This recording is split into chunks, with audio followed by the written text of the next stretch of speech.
January 3rd, 2026. The first light of dawn crept over the horizon, painting the South China Sea in hues of gold and blue. It was a morning that seemed like any other, calm and full of promise. The Filipino fishing boat Maria Clara glided through the familiar waters near Scarborough Shoal, a place their families had fished for generations. For these fishermen, the sea was not just a livelihood, it was a legacy, a source of pride and sustenance passed down through time. But this dawn shattered routine. The air, usually filled with laughter and the sound of nets being cast, grew tense as an uneasy silence settled over the crew. Out of the haze, a Chinese Coast Guard ship surged forward, its horn blaring, bearing down on the small wooden boat. The imposing vessel cut through the mist like a predator, its intentions unmistakable. The fisherman's curiosity turned to terror as the steel giant closed in, showing no sign of slowing. The sheer size and power of the ship dwarfed the Maria Clara, making escape seem impossible. Captain Mateo Reyes tried desperately to steer away, shouting orders as his crew scrambled to respond, but the Maria Clara was no match for the relentless advance of the Chinese vessel. The collision was brutal. Wood splintered, men thrown across the deck. The impact echoed across the water, a violent reminder of the dangers lurking in these contested waters. This was no accident. It was a deliberate ramming, a show of force meant to intimidate and send a chilling message to all who dared to fish here. The Chinese vessel circled once, its crew watching coldly, then powered away, leaving the Filipinos stranded amid wreckage. The silence that followed was heavy with fear and disbelief. The message was unmistakable: you are not welcome here. The boundaries of the sea had been redrawn with violence, and the cost was paid by those who depended on it most. This attack was a violent escalation, striking at the heart of Philippine sovereignty and the lives of ordinary fishermen. The torn flag fluttered in the wind, a symbol of both defiance and vulnerability. News of the ramming flashed across global headlines, igniting outrage and fear. Governments condemned the act, while families waited anxiously for word of their loved ones.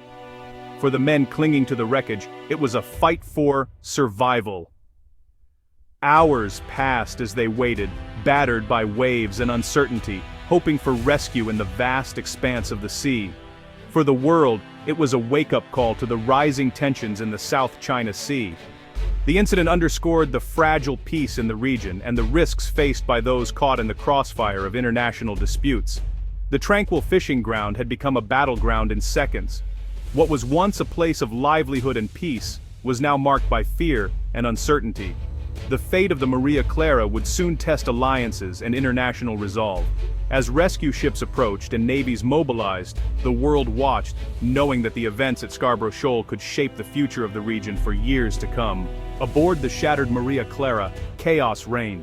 The once sturdy vessel was now a scene of confusion and fear, as the crew scrambled to make sense of the disaster that had struck them so suddenly. The boat was sinking fast, its hull breached and torn open by the force of the attack. Seawater and fuel mixed on the deck, creating a slick, toxic pool beneath the fishermen's feet. Every second, the water rose higher, threatening to swallow the boat whole. Captain Reyes, bloodied and limping, tried to rally his battered crew. Despite his own injuries, he barked orders and offered words of encouragement, determined to keep hope alive even as the odds stacked against them. One young fisherman drifted in and out of consciousness, his face pale and lips blue. Another gasped in pain from broken ribs, clutching his side as he struggled to stay upright. The rest of the crew, bruised and exhausted, did what they could to help their wounded friends. Their radio, miraculously intact amid the wreckage, became their only hope. It was their fragile lifeline to the outside world, the only way to call for help as the sea closed in around them. A trembling voice crackled over the airwaves, relaying their coordinates and the horror of the attack. The message was desperate, pleading for rescue, and painted a vivid picture of the terror they faced. Alone and miles from shore, every minute felt like an eternity as the sea crept higher. The horizon offered no sign of help, only the endless expanse of water and the looming threat of the boat's final plunge. These were not just statistics, they were fathers, sons, and husbands, stripped of their dignity and livelihood in a single violent moment. Their faces, etched with fear and exhaustion, told the story of ordinary men caught in extraordinary peril. Huddled together, they shared what little water remained, passing the bottle from hand to trembling hand. Their eyes, red-rimmed and weary, stayed fixed on the horizon, searching for any sign of salvation. Their desperate call was picked up by the Philippine Coast Guard and relayed to Manila. In the radio room, operators listened intently, aware that every second counted in the race to save lives. The plight of the Maria Clara became a national rallying cry, uniting the country in outrage and resolve. Across the Philippines, people gathered in solidarity, demanding justice and swift action. The fishermen's voices cut through the noise of geopolitics, making the crisis deeply personal. Their stories, raw and emotional, resonated with families across the nation who saw their own loved ones in the faces of the stranded crew. Their story demanded a response. Government officials convened emergency meetings, and the world's attention turned to the unfolding tragedy at sea. The world was now watching. International news crews arrived, and headlines blazed with the story of the Maria Clara, putting pressure on leaders to act. The fate of these men would shape the next move, not just for their families, but for a nation and a world grappling with the consequences of conflict at sea. Manila responded instantly, the city's pulse quickening as news of the attack spread through government halls and command centers. President Santiago, resolute and unwavering, ordered a full-scale rescue operation, determined to protect every Filipino life at sea. The Philippine Coast Guard wasted no time dispatching its largest and most advanced patrol vessel, the BRP Gabriela Silang, into the turbulent waters. Simultaneously, the Philippine Air Force scrambled a search and rescue plane, engines roaring as it soared into the sky, ready to scan the vast ocean for survivors. Their mission was clear and urgent: save the stranded fishermen, document the brazen attack, and bring hope to a nation in shock. At the same time, the Philippines invoked its long-standing alliance with the United States, seeking immediate support from its most powerful partner. The U.S. Navy's USS John Finn, already patrolling the South China Sea, was diverted within minutes, its crew preparing for a joint rescue and security mission. The rescue effort quickly became a dramatic display of Allied cooperation, with U.S. and Philippine vessels coordinating their every move. Philippine aircraft dropped life rafts and emergency supplies, providing immediate relief to those clinging to hope in the open sea. The Gabriela Silang arrived on scene, its medical team standing by with stretchers and life-saving equipment, ready to treat the injured. The arrival of the USS John Finn changed everything, a powerful symbol of international support and deterrence, its presence sending a clear message to the world. A U.S. Navy Seahawk helicopter swooped in, expertly airlifting the most critically injured fishermen to safety, where they could receive advanced medical care. The remaining crew were carefully rescued, and the battered Maria Clara fishing boat was towed back to port as vital evidence of the attack.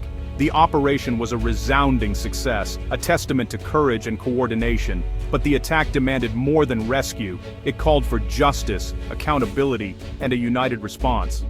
The world had witnessed both brutality and unity as headlines flashed across screens and global leaders took notice. The next steps would be critical, as regional leaders gathered to discuss security, strategy, and the future of peace in these contested waters. The Philippines and its allies were just getting started, their resolve stronger than ever as they prepared for whatever challenges lay ahead. Rescue alone wasn't enough. Manila and Washington launched Operation Sentinel Freedom, a joint patrol to protect Philippine waters and ensure freedom of navigation. The Philippines deployed its best ships, joined by U.S. destroyers and surveillance aircraft. Together, they formed a formidable security umbrella over Scarborough Shoal. The patrol sailed directly through contested waters, their presence a clear deterrent. Advanced surveillance planes monitored every move, ensuring no further surprises. The message was unmistakable: any aggression would meet a unified response. Joint drills and exercises honed their readiness and sent a powerful signal. For Filipino fishermen, the sight of Allied warships brought comfort and hope. Operation Sentinel Freedom was more than a show of force, it was a promise kept. The rule of law would be defended, not just in words, but in action. Operation Sentinel Freedom changed everything around Scarborough Shoal. Chinese harassment tactics vanished as Allied patrols established a zone of stability. Filipino fishermen, once fearful, returned to their ancestral waters. Captain Reyes, now a symbol of resilience, voiced hope that the patrols would endure. The operation restored not just livelihoods, but national pride. It also reassured the world, shipping lanes remained open, and international law was upheld. The cycle of intimidation was broken, replaced by empowerment. The Philippines, backed by allies, stood tall against coercion. The return of the fishing boats was a triumphant act of defiance. Allied resolve had turned the tide. The attack and joint response drew global attention. The US led a wave of condemnation, reaffirming its ironclad commitment to the Philippines. Japan, Australia, and the EU echoed support, isolating Beijing diplomatically. China countered with accusations, but the evidence and testimony undermined its claims. The Philippines raised the issue at the UN, rallying a coalition for maritime rules. The incident galvanized nations to defend the rules-based order. The world's message was clear. Aggression at sea would not be tolerated. The stakes had become global. Operation Sentinel Freedom inspired regional partners to act. Japan announced its maritime self-defense force would join future patrols, marking a new security role in Southeast Asia. Australia quickly followed, committing naval and air assets to the multilateral effort. The patrols became a powerful quadrilateral initiative, US, Philippines, Japan, and Australia sailing together. Their joint presence sent a message. Defending international law was a shared responsibility. Cooperation expanded to intelligence sharing and joint training. The crisis had forged a stronger, more resilient coalition for Indo-Pacific security. The events of January 2026 revitalized the US-Philippines alliance. The swift, coordinated response proved the mutual defense treaty's real-world value. Years of joint training paid off as forces worked seamlessly together. The alliance became tangible, saving lives, not just signing documents. Public support in the Philippines soared, seeing the US as a true partner. High-level talks accelerated military modernization and deeper cooperation. The crisis forged a partnership built on trust, action, and shared resolve. The alliance now stood as a cornerstone of regional stability. The Maria Clara's ordeal is a reminder. International law and freedom of navigation have real human stakes. The attack was met by unity, not escalation. 4 democracies drew a line, not of war, but of principle. The oceans are a global commons, disputes to be settled by law, not force. The alliance's response strengthened Indo-Pacific security and kept vital sea lanes open. Unity became the region's shield and the world's message to aggressors. The legacy of the Maria Clara is clear. Only together can nations protect peace, law, and freedom. The future depends on this enduring commitment to unity.